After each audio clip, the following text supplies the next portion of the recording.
Hello beautiful soul! Welcome back to my channel. This is Mei Chang Ame from Japan. Kabayan Capricorn, this reading is for you. Maraming salamat muna sa aking mga subscriber, new subscriber, cross-watcher, at sa mga bagong pasok dyan. Welcome na welcome kayo sa bahay ni Ate Eileen May.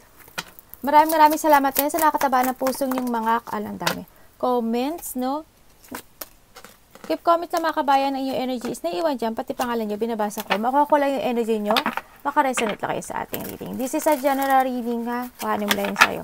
Maraming salamat din sa mga nagpa-personal reading. Kung gusto nyo na energy nyo lang talaga ang makuha natin, nasa baba po ng video na to, how to contact me. Para ito sa June 3, 4, 5, 6, 7, 2024. Maaring ito is vice versa, maaring energy mo, energy ng person mo, o energy lang malapit sa puso mo. Maaring nangyayari o mangyayari pa lang. Use your own intuition, lawakan ng isipan. Maaring related sa work, love, job, friends, family member, co-workers, o sa business mo. Tandaan nyo, hindi nyo po ito personal reading. Okay? General po tayo. Meron, taka lang. Apat to We have the clouds. Meron, maaring may pagkalito. Ako nakikita sa'yo. Mga problema to Problema, negativity, may mga unclear na decisions, plano, pag-iisip. May magkakaroon ng doubt, pag-aalala, at kawalan ng katiyakan sa lahat ng bagay, mga gagawin. We have the crossroad. No, sa nakita ko ito, may mga choices o may mga pagpipilian ka ata. May pag-aalinlangan sa mga gustong desisyon o desisyonan sa buhay. May mga magpaparaya o you want na umalis, mag-ibang lugar, mag-crossroad, or mag-ibang landas. May mga separation, maaaring pagtigil sa trabaho, separation sa relationship, something ganun, paghihiwalay o hihiwalay, no? Ganyan. We have the book, may mga maaaring meron kayo mga situation, baka nag-aaral kayo, nagre-research kayo, o kaya you have a knowledge, ganyan. Maaring pala research kayo sa mga, parang uhaw sa knowledge, ganyan. Maaring ganun sa iba. May mga mystery ako na nakikita na gusto nyong alamin.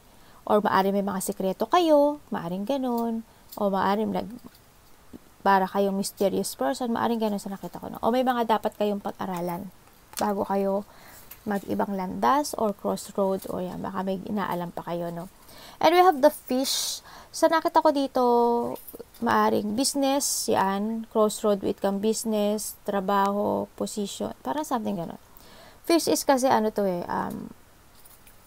abundance, mga wealth, yan, gain ng financial, yan, maaring you want to crossroad o ganyan kasi gusto mong mag-gain yung financial mo. O kaya, yung iba dito, maaring may magaganap na pag-angat ng pera, wealth, abundance, may darating na gano'n. O kaya may mga gusto kayong gawin na negosyo. No? Yan. Nakikita ko dito. Maaring iba dito nagkakaroon ng problema sa trabaho, negosyo, then gustong may itry na ibang path, maaring gano'n, no? Kaso medyo pinag-aaral-aralan pa muna. Siguro, mga gano'n sitwasyon. Tingnan natin. Sa nakikita ko sa'yo dito, Capricorn, mga natin, para makita niyo yung ating beautiful card. Naksang yabang ni ate yan. No? Okay. Okay. May mga gusto kayong gawin sa buhay. No? Na gustong-gusto nyo. Iniisip nyo to. Gabi-gabi, iniisip nyo. Gusto nyo pumasok sa panibagong landas o panibagong mundo. Pero pinag-iisipan nyo pa lang. Every night, iniisip nyo to If you want to retire, na hinahanap nyo yung tamang liwanag sa buhay mo, maaring may mga naalala ka sa nakaraan or naalala may mga anak mo o may namimiss kang tao. Someone is missing. No? Ganyan. Yeah, reminiscing something. Nakita ko dito may mga pinag-iisipan ka pero urong sulong. Para naghahanap ka sa mga katotohanan. Yan, yung researching kasi nga, di ba? Parang hinahanap mo hanapin mo yung karunungan mo. Hanapin mo yung sa ka ba magaling. Ano ba yung gusto mo. Pag-aralan mo maigi. Medyo nag-iingat ka rin, sa mga decision in life mo. Siguro kasi baka may matapakan ka baka dahil sa anak mo. Kumbaga baka if pag nag-crossroad ka o nag-ibang landas ka, hindi mo alam kung magsasucess ba yun. Parang ganun. Parang there's an unknown something na ganun. Kaya medyo pinag-aaralan ko pa yung bagay-bagay sa nakita ko dito. No? Handito rin yung tingnan ko nga. Tingnan natin. Diba sa inyo religious, no? Nagiging emotion kayo eh. You want to abandoning something eh. No? Ay.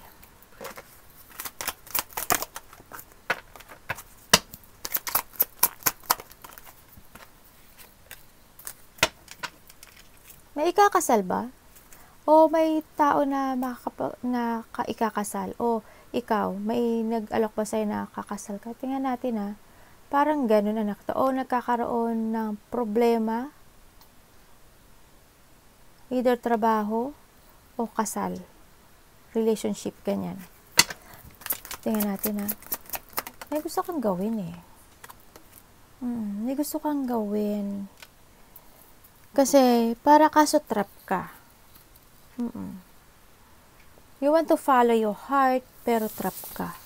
Nagkakaroon ng frustration dito, then, victim mentality, negative thought, parang something ganun.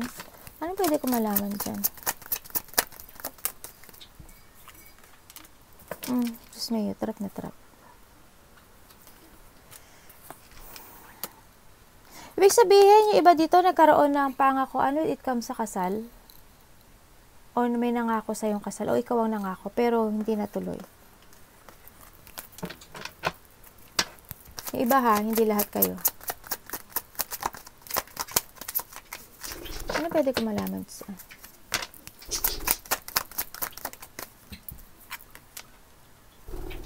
May gusto kayo talaga gawin. Maaring trabaho, business. Yun ang nakita ko. Pero trap ka sa ngayon. No? Parang ang tagal mo ng ganito iniisip mo. May mga sitwasyon na naghihintay ka talaga ng direksyon. Naghihintay ka ng resulta. You're waiting to something.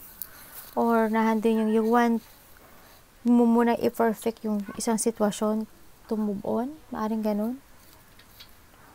But it comes sa trabaho kasi nakita ko yung hard work mo, your focus and commitment sa lahat ng bagay. Yun nakita ko dito. Binibigay mo naman yung full of effort mo. Hindi ka masaya. Hindi ka masaya sa trabaho mo? Parang yung iba dito hindi masaya sa trabaho nila. Hindi masaya sa trabaho, yung iba hindi masaya sa family, sa business. Nagkakaroon ng mga paghihigpit, maaring may mga financial dispute, problema sa pera, problema sa trabaho, sa negosyo, sa family. Ang sinasabi ko ha, hindi lahat kayo ganyan. Nagkakaroon ng separation, o you want to separate to something pero you're stuck. Nagkakaroon ng neglect, you're feeling burden. May naghihigpit sa pera? Ikaw ba? Naghihigpit ka ba sa pera? May naghihigpit. Hindi stable. Either financial, relationship, trabaho, business. Hindi stable. Hindi ko alam kung may pera siya o wala.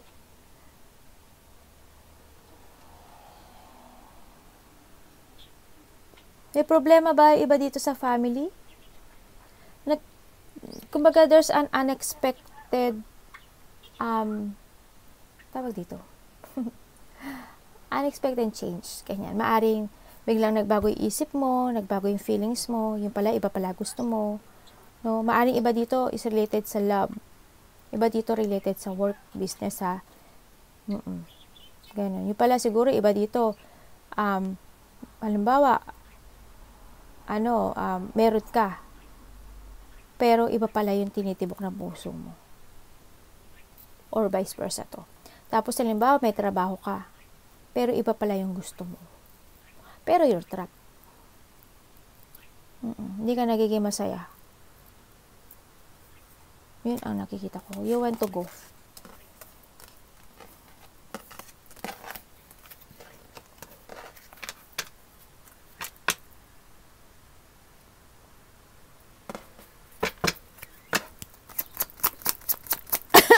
Sorry. May nakikita ako ano dito.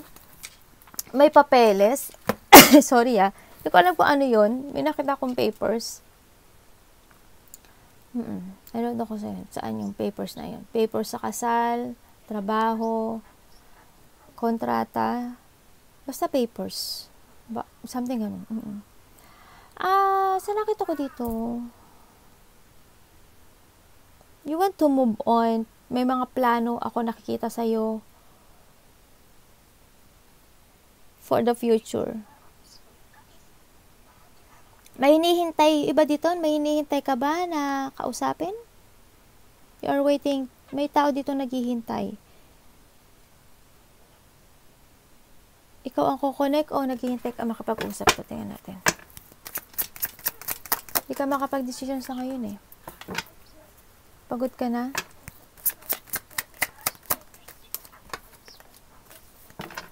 May tao dito na parang wala lang, relax lang siya. Maaring asawa mo, girlfriend mo. Saan nakita ko dito?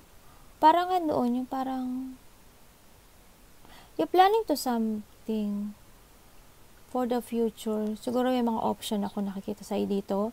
Hindi mo pa alam kung paano action Nakaka-doubt ka no?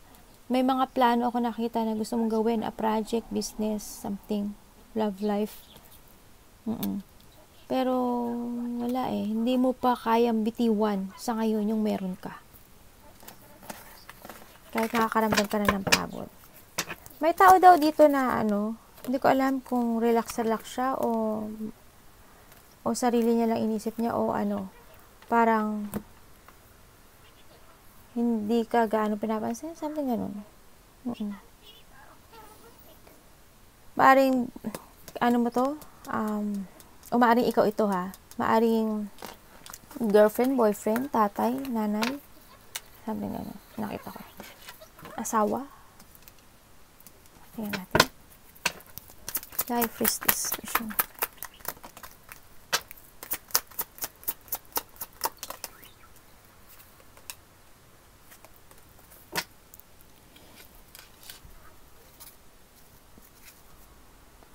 Nag-iisip ka nga. Iba dito nag-iisip kayo mag-travel, O kaya either travel, pagbabago ng buhay, pagbabago ng landas.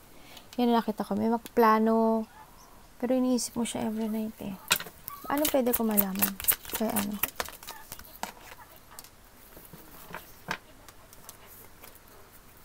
Sino to? Ay, ano yun daw? May travel ba kayo?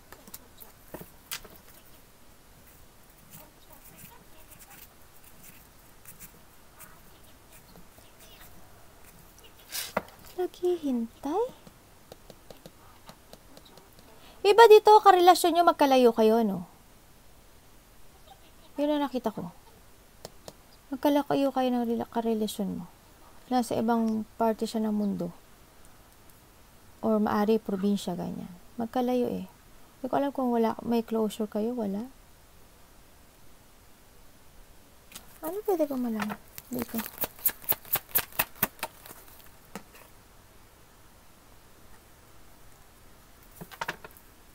May decisions in life nga ako nakita. May tao doon na sumusuporta sa'yo?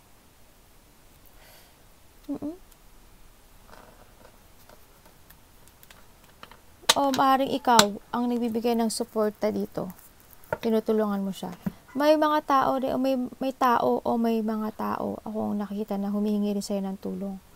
May mga decision in life ako nakikita na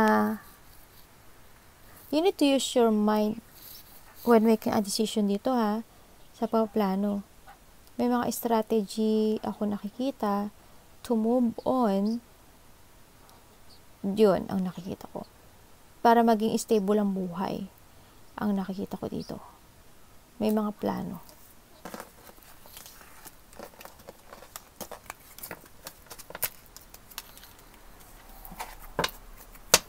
Ano pwede ko malaman kay Hero po?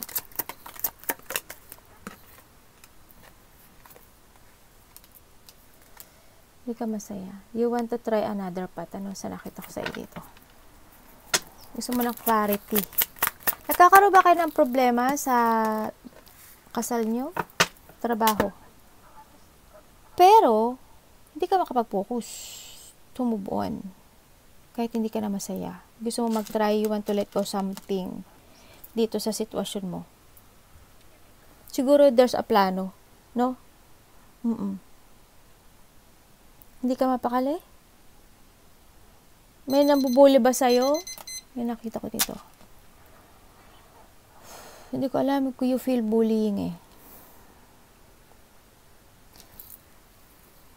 Tingnan natin. Para saan po yan?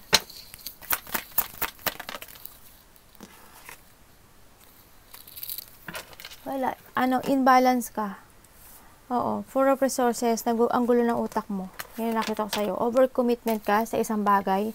Either asawa, kasal, trabaho. Kahit na hindi ka na masaya, andun ka. Kahit napapagod ka na nandun ka. Overextending to. 6.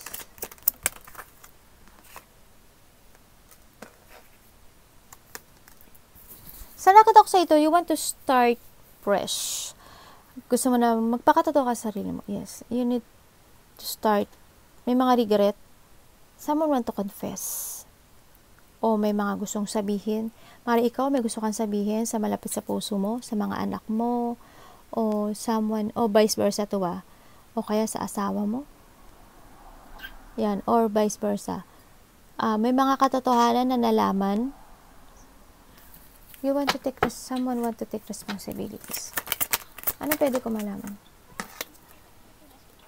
Nyak. Hello ka na. Excuse me, mariba. Lack of curiosity. Lack of interest. Parang wala. Parang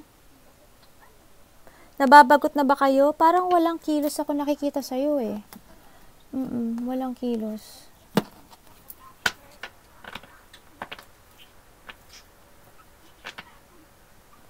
May tao dito na ayaw sumuporta? Or someone here, baka may naalala kang gano'n na tao in the past na hindi ka sinusuportahan, malapit sa puso mo? Or ikaw mismo, ayaw mo suportahan yung sarili mo to change? Kasi wala kang magawa sa ngayon. No? Ano yan? Ito yun natin.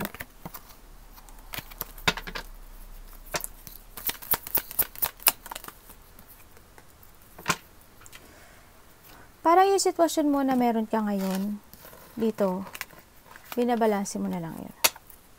Kahit na unbalance, kahit na wala na doon yung saya, wala na doon yung puso mo, binabalanse mo pa rin.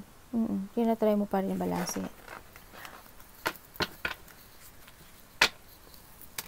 Ano kayo, mahilig kayong tumulong. Generosity. As long as kaya nyo yung tumulong, tutulong kayo. Nakikita ko yung kindness nyo.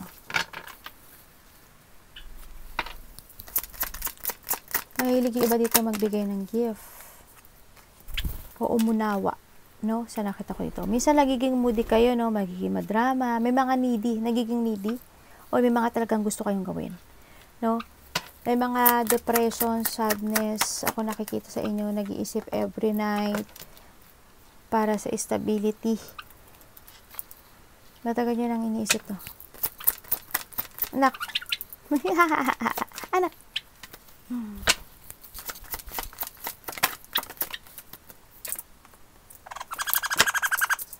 Siguro life-changing ng mga decisions in life. No? Need to transform. Ang nakita ko ito. Kailangan mo maging aware. Kailangan may matutunan ka sa nakaraan. No? Kung ano yung mga nakaraan mo, kailangan mo matuto doon. This is a time to make a new beginning. Sa nakita ko dito, parang, okay. Nagkakaproblema ba kayo sa trabaho nyo? May iba dito, nagkakaroon ng shortage when it comes to money. Kulang ang sahod, kulang ang pera, walang ipon, walang trabaho. Or, ganun nakita ko. May tao na, pwede ko malaman ito.